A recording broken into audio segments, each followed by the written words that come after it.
AP అసెంబ్లీలో జగన్ యనమల మధ్య ఆసక్తికర సంవాదం నడిచింది. ప్రభుత్వం సమాధానం చెబుతుండగా జగన్ సభలో లేకపోవడాన్ని ప్రశ్నించారు మంత్రి యనమల. బాత్రూంకు వెళ్లడం కూడా తప్పేనా అంటూ జగన్ ఎదురుదాడి చేశారు. మీరెందుకు వెళ్లారో మాకు తెలుసులే అంటూ యనమల ఎద్దేవా చేశారు. మీ నాయకుడు బాయ్కాట్ చేసినట్ట, లేకపోతే పనుండి వెళ్ళిపోయినట్ట? కాదండి, పనుండి వెళ్ళిపోయినట్ట, లేకపోతే బాత్రూమ్కి వెళ్ళినట్ట? రిప్లై చెప్పేది నేనండి. రిప్లై నేను చెప్తున్నా. నా రిప్లై వినవలసిన బాధ్యత ప్రతిపక్ష నాయకుడికి ఉంది.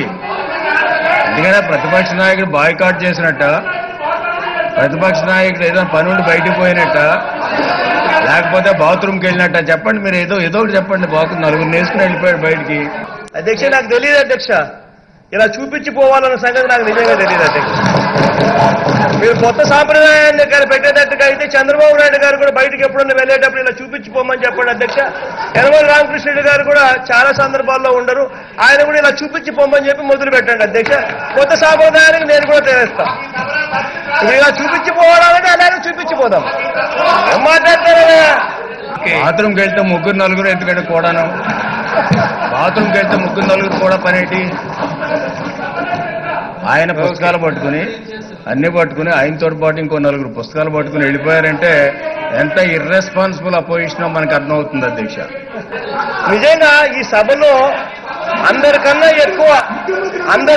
ఎక్కువ టైం కేటాయించిన వ్యక్తి ఎవరైనా ఉన్నారు అని అంటే అది నేను అని చెప్పడానికి గొప్పగా కూడా చెప్తున్నా. మా వాళ్ళు మాట్లాడేటప్పుడు స్ఫూర్తినిచ్చేదానికోసం అదే పనిగా ఇక్కడ కూర్చుంటా. మీరు నన్ను తిరుగుతూ మాట్లాడుతూ ఉన్నప్పుడు 10 ఏళ్ల కింద చనిపోయిన 8 ఏళ్ల కింద చనిపోయిన మా నాన్న గురించి మాట్లాడేటప్పుడు కూడా వింటూ ఉన్నా.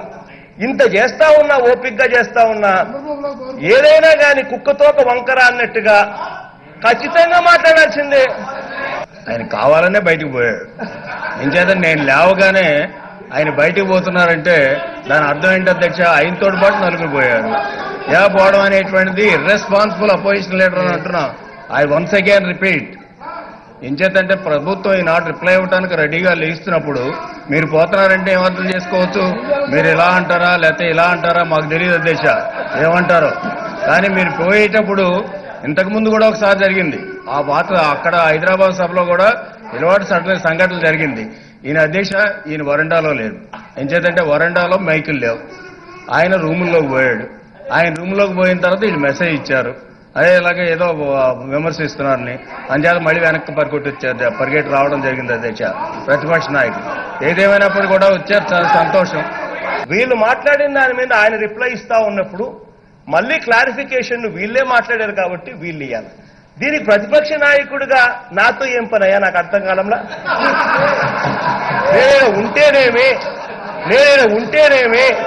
నేనైనా లేకపోతేనేమి, నేనేమన్నా దీనికి పోతే నీకేమైనా అభ్యంతరమా అని అడుగుతా ఉన్నా.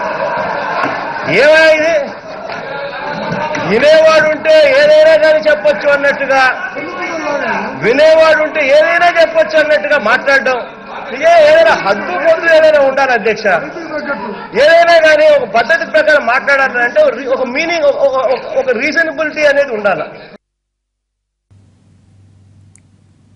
మీ నాయకుడు బాయ్కాట్ చేసినట్ట, లేకపోతే పనుండి వెళ్ళిపోయినట్ట? కాదండి, పనుండి వెళ్ళిపోయినట్టు అధ్యక్ష. ఎంచేతంటే నాతోటి పని ఏంటంటే నేను అక్కర్లేదు హౌస్లో అని అంతే కదా అధ్యక్ష. నాతోటి పని ఏంటంటే నేను అక్కర్లేదు, మా వాళ్ళు చూసుకుంటారు పని. వాళ్ళందరూ చాలా పోయాడు, బయటపడ్డా ఆయన దీనికి వెళ్ళలేదు అధ్యక్ష. ఆయన బయటకు పోయాడు, ఆయన మాటలోనే చాలా స్పష్టంగా చెప్పారు, నాతోటి పని లేదు కాబట్టి నేను బయటకు పోయాను, అంచేత మీరు చూసుకోండి అంటారు. ఒక విషయం తెలిసింది అధ్యక్ష, సీఎం గారు హైదరాబాద్కి మనవడి పుట్టినరోజుకు పోయాడంట అధ్యక్ష. బడ్జెట్ మీద రిప్లై ఇస్తున్నాడు ఫైనాన్స్ మినిస్టర్ గారు. సీఎం గారు తన మనవడి పుట్టినరోజుకు సంబరాల్లో పార్టిసిపేట్ చేయడం కోసం హైదరాబాద్కు పోయాడట. ఇప్పుడే వార్త అందింది అధ్యక్ష.